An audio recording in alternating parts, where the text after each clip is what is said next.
Hello, and welcome to Optics, featured artist in the Griffin Gallery at WinCam. I'm Krista Dix, the Executive Director of the Griffin Museum of Photography, and we are thrilled you've joined us to hear from our featured artist, Bonnie Newman. Bonnie is a photographer, outdoor enthusiast, and avid traveler. With her camera, she experiences and captures the splendor of nature, compelling moments, and new environments. Newman finds inspiration in nature, whether as an expansive landscape or a detail that catches her eye. She sees abstraction everywhere and is attracted to shapes, transparency, distortion, and fragmentation. Her recent landscape work utilizes a technique of transparency and reflection, double exposure, and intentional camera movement to reveal her singular vision of a scene. The resulting images vacillate between serene and edgy, offering a flight from reality combined with a hint of mystery and a whole lot of beauty. We are so pleased to talk to her today about her creative path and her beautiful series First Light on view here at WinCam. The Griffin Museum is based in Winchester, including our satellite here at the gallery at WinCam. Welcome, Bonnie. Well, thank you. So glad to be here. Thank you so much for sharing your beautiful First Light series with the world. Can you tell us a little bit about how the project started, how the images came to be? Sure. These photos are all of a specific pond in Brewster, Massachusetts. I'm really fortunate that I have a small cottage on that pond. And as a photographer, I loved the view out the window, and I started taking regular shots and thought, well, this is fine, but it doesn't quite capture what I'm feeling when I'm there. And I began to realize that the best time of day on that pond was first thing in the morning. So I started shifting my photos to first thing in the morning, and I'd add that in June, first thing in the morning might be 4:30 a.m. And I discovered somewhere along the way that my camera could take double exposures. And you know, the old-fashioned camera that if you made a mistake, and when you used to have film, you may not be old enough, but if you had film and you had to roll it to the next one and you forgot, you made a mistake and two photos ended up over each other. Well, now it's not a mistake anymore. So my camera had the ability to take two photos over one another. And I just tried it a couple times and loved it. And what you see here is 15 photos of probably 2,000 photos, you know, that I have taken over the course of 3 years. Editing has to be difficult when you live in a beautiful location and really commit to shooting something that that surrounds you in a way. What I love about your work is the layering of the images. They give us this idea of memory that's evocative of something that's very fleeting. Was that intentional in the work at all? Very much. The layering is the major component of these photos. Through layering, I'm able to create an aura that I really like, that reflects an emotion that I feel. And it's always different. That light is never the same. I couldn't take the same photo again if I tried. Working with landscape photography is complicated because it never ends up being it's incredibly hard to find something that represents exactly what you saw. Do you find that in this layering technique, you're gaining more contact with your surroundings? Do you feel as if you're actually capturing that moment as opposed to me taking out my iPhone and trying to take a picture of the pond, hoping that it's going to work out the right way? Well, as I said, there's probably 3,000 photos, and I've thrown out probably 3/4 or 4/5 of those because it's sort of rare that I'm able to take the photo that I want. Is it all done in camera? Most of it, of these photos here, 2/3 of them are done in camera. And what happens is that after I take the first shot, there's a slight vision of what I took in that shot. So I can line up the second shot in a way that I want to. And so those are done in camera. There are a few that have been done after the fact. And what I do is I'll take 2 photos and I'll bring them both into the application called Photoshop, and I blend them. I don't do a lot in Photoshop. You can do all kinds of crazy things in Photoshop, but all I really want to do is make those 2 photos one. And then I bring them back in to Lightroom, which is the major application I use. So let's talk a little bit about your color palette. The colors are so romantic, those blues and those pinks and those greens. How do you find those, or is that really how it happens first thing in the morning at 4:30 with that cup of coffee and before the cup of coffee? Oh, I don't know that I could do that. Those are the colors. I don't change those colors. It's not every morning that it's like that, but when as I say, I set my alarm 45 minutes before sunrise, and I take a peek and I go, not a good day. Or I'll go, wow, let me get out there. And so those are the colors. So what happens on a gray day? I go back to bed. Okay. Yeah. For the purpose of this particular project, it's all about the light and the color. So had you started as a landscape photographer to start with, taking those simple scenes, and then suddenly found a new technique? How did you come across intentional camera movement? How did you come across those double exposures? Was it an accident, or was it a willful, like, I'm going to test this out today? I really love experimenting. And so I will do a whole lot of things, and we're so lucky with digital cameras that we can experiment all we want and junk them. But so I just started trying some images and found it helped me to do what I wanted, which was to get into the emotion of these landscapes. I feel like when I stand in front of one of your photos, I'm evidencing of a moment in time. That's what I hope for. Okay, good, good. So assignment learned. But can you talk a little bit about your journey as a photographer and where you started and how you ended up here with this series? I'd love to. So I actually, in terms of my creative life, I started out as a quilter, and not only quilting for beds, but quilting for art quilts on the wall. But when you do something like that, you have to work 3-4 months maybe to get one piece, and maybe you don't even like it at the end. Well, that's a lot of patience, which clearly is evidenced by your current series. Yeah, but I, around 11 years ago, I ended up buying this cottage on this pond, and that was at the same time that I retired, so I had time. And then, on the recommendation of a friend, I took a course with Emily Beltz. This was at Arlington Center for the Arts, but I've been an Emily groupie ever since and taken several courses at the Griffin with her. And she continues to be a mentor. And she was the one who convinced me to buy a better camera and began to teach me some of the technical things if I wanted to be a little bit stronger as a photographer.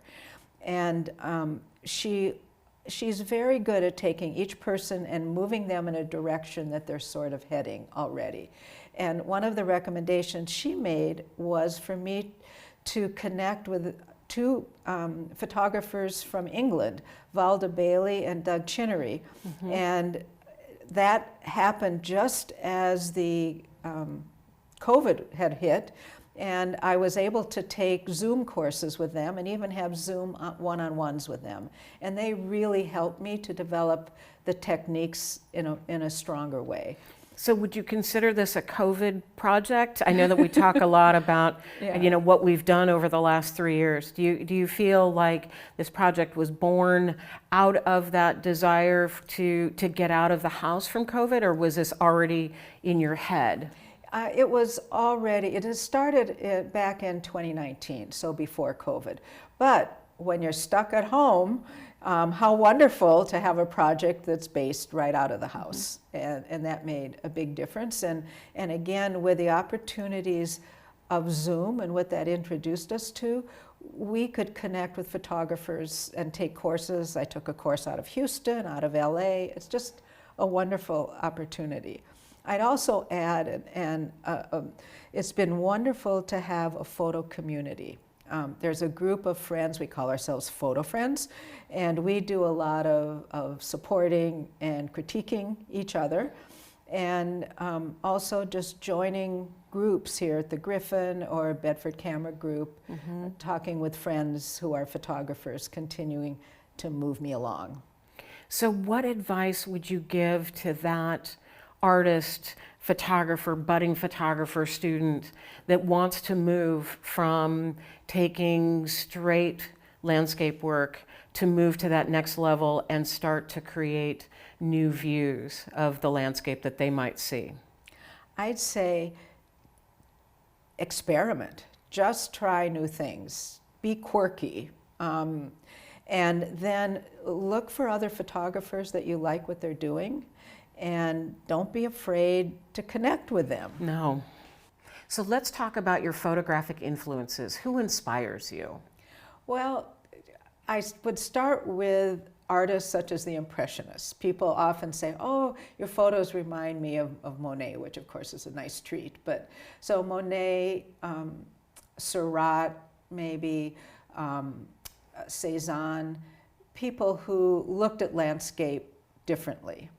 And then, as I said, Bailey and Chinnery and some other artists who've worked in the ICM field and intentional camera movement field and multiple imagery.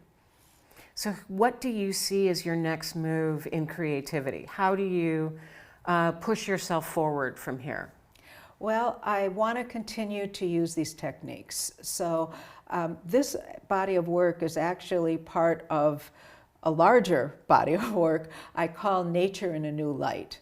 And it includes this group, and it includes a whole series of landscape impressionists. I call it landscape impressions of photos from wherever I've been. They aren't specifically location centered. And then I have another set of multiple exposure photos that have to do with trees. So I'm looking at nature in a variety of ways. I love looking at some of the deterioration in nature. So looking at patterns in leaves as they die. I'm getting really close up and looking at forms and shapes, and anytime I see a reflection, I'm on it. I'd like to try to do diptychs and triptychs with some of this material.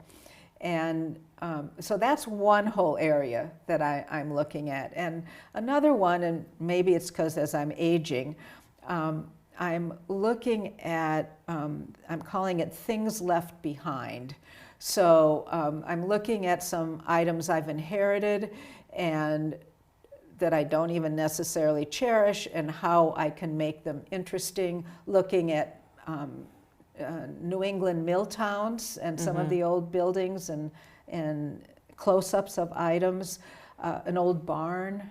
So those are... So you spread into architecture then as well as trees and ponds? Beginning to. Yeah. Yeah, but more of, I think, not so much for the architecture as for the reflections and for the shapes and forms as much as anything. Well, I think it's interesting that you started with quilting and the precision that it takes to continue to make those stitches, as well as the patience that it takes to keep moving forward. Like, I definitely don't have that kind of patience at all, but I can see how that translates into your current work and that quiet and patience that it takes to get up first thing in the morning, to sit there and wait and understand that when the light reflects on you, that's the moment that you trip the trigger.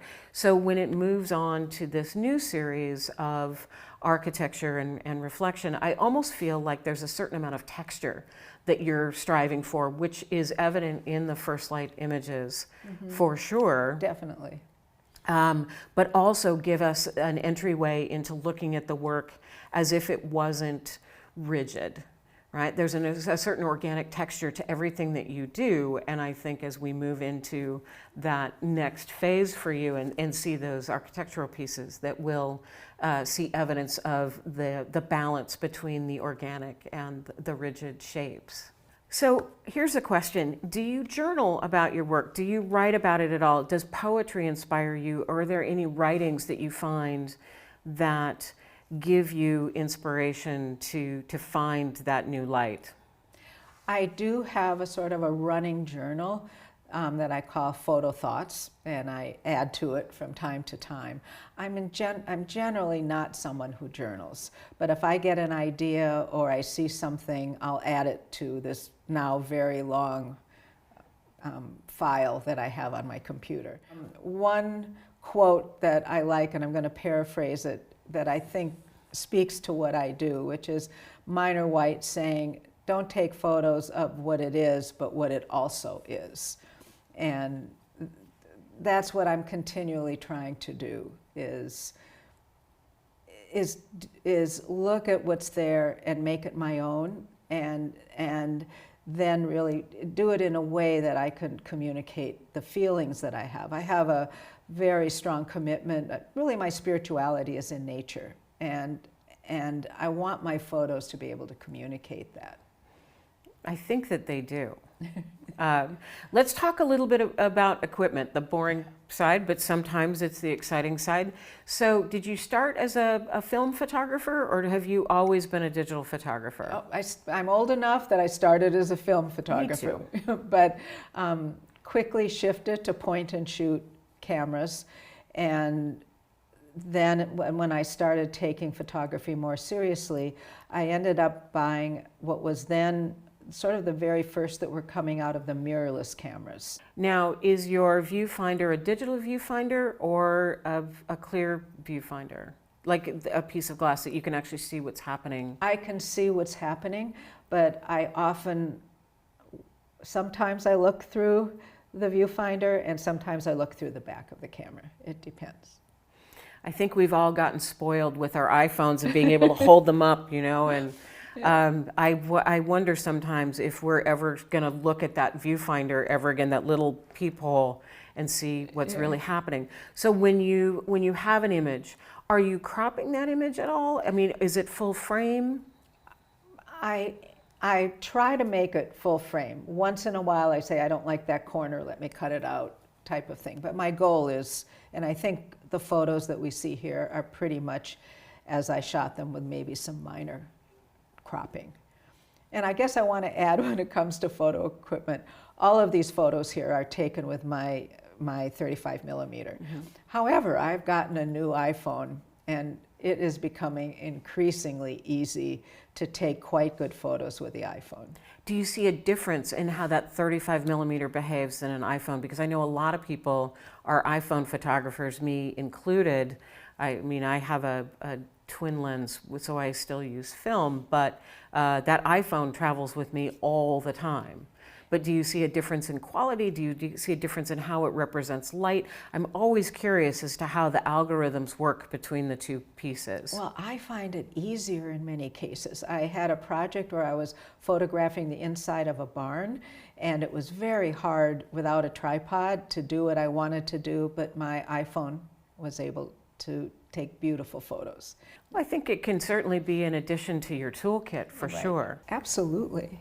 I want to thank you so much for sharing your time and your creativity with us, for sharing your beautiful work that's here on the walls of WinCam. And I'm looking forward to celebrating this work with the town of Winchester and as many people as we can get to come in and see the work. Thank you so much. Well, thank you so much, and I've really enjoyed seeing my photos here all together in this room, and I'm so appreciative of this opportunity. Great.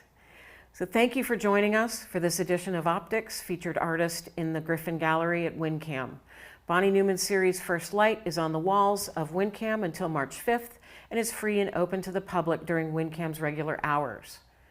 WinCam is located at 32 Swanton Street. For more information on the Griffin Gallery at WinCam or other programs offered through the Griffin Museum, please log on to our website at griffinmuseum.org. Thanks for watching.